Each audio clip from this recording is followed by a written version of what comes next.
Is that how you sort of felt in the matchup? Yeah, I was just trying to enjoy the moment as much as I could. I don't know if you watched the fight. You can see that Terry and I were kind of jawing back and forth at each other a lot of the fight. He'd hit me.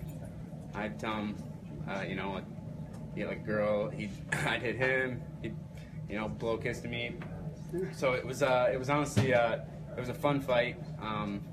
It's a great opponent, and I try not to let the pressure get to me. It's just another day. This is what I do. I try not to, put it up on too much of a pedestal to where it adds a lot of extra pressure. I kind of just went in there knowing that I've been here before and just got to go out and do whatever it takes to win. Was there animosity there, or were you guys just engaging in some gamesmanship? I mean, yeah, we were fighting each other, so definitely. I mean, I was trying to take his head off, and he was trying to do the same to me. But no, as far as bad blood, no, there's no bad blood, nothing outside of the sport of MMA.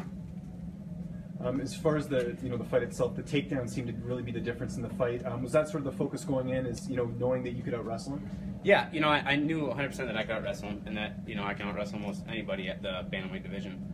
I'm just a lot bigger and stronger and more explosive than these guys are. So pretty much anybody at 135 pounds I can take from their feet to their head in a second flat. And that's going to be the case a lot of these next UFC fights for me. Anytime I get in trouble on my feet, I always have that option. If I hit you, you're gonna fall. So yeah, that was a little bit of the game plan. I'd like to have been on my feet more and hit a little bit more, but for whatever reason, every time the guy, he was really long. I was reaching for him, I wasn't hitting him, and then I could see he was getting ready to wind up on a combination, and the takedown was just always there. So I took what was there and did what I had to do to win. You actually outstruck him at a higher percentage. You had 8 of 12 successful takedowns. How would you rate your performance from scale of 1 to 10? Scale 1 to 10, being on 7 days notice, coming off the couch. 8 days ago I was enjoying my summer, doing whatever the hell I wanted. I really wasn't in a training camp. I'm always in shape. I'm always, going to the gym, but it's a lot different. When you're getting ready for a fight, you're focused. I mean, there's like a tunnel vision. All you're doing is training. It's a different grind. I was working out once a day, working my day job, not really taking MMA as serious as I thought. Honestly, I thought I was going to be on the UFC card in December, so I was kind of taking the summer off and just relaxing. So, my performance, I would say, I would give myself a 7 or an 8, being that it was on, 8 days notice. I was actually talking to Sean Shelby in between rounds. I was on the bench, I turned and looked at him, I was like, come on, 7 days, Sean, I'm 14-1. Can't you give me 8 weeks, And he laughed, I laughed, and after the fight again, I said 8 weeks, next time 8 weeks. I said, promise me right now, 8 weeks. And he's like, okay, 8 weeks. And so hopefully, I'm gonna get 8 weeks next time, and then, we can have this conversation again, and I think that my performance would be a 10. Who do you want to welcome you to the bantamweight division in the UFC? Who would you like to fight next? Anybody. I don't care. Anybody. I'll fight anybody.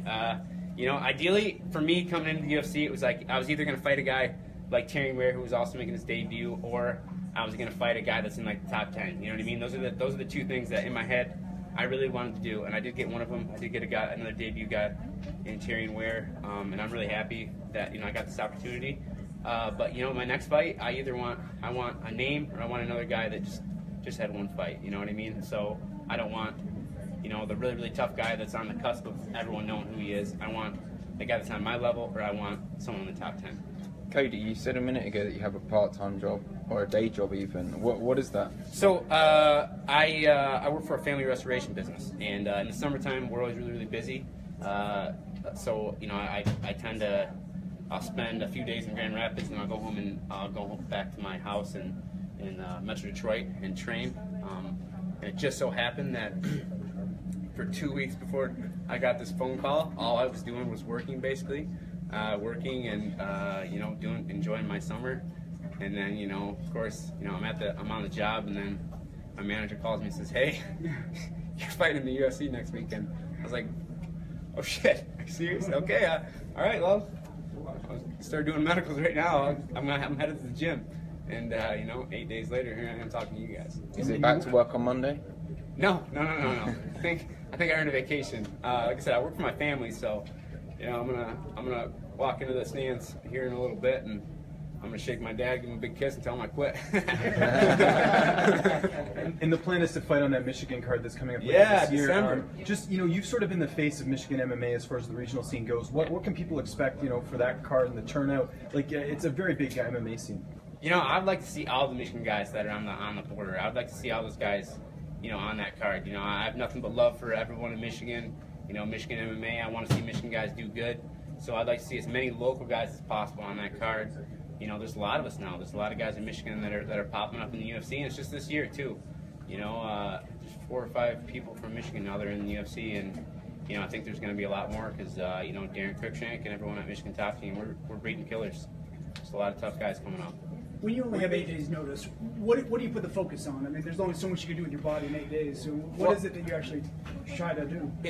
Mainly it was just I was just focusing on sharpening up the tools I already know I have. You know what I mean? I wasn't like in 8 days I was gonna dissect everything Terry Weir does and come up with this new freaky style of fighting and go out there and implement it in the cage 8 days later. I fought in April 29th, so it was basically just, build from, what I already know I can do and what I do well and practice those things for the next 8 days, consistently every day, make sure my weight's good, and go out there, have fun, and beat someone up.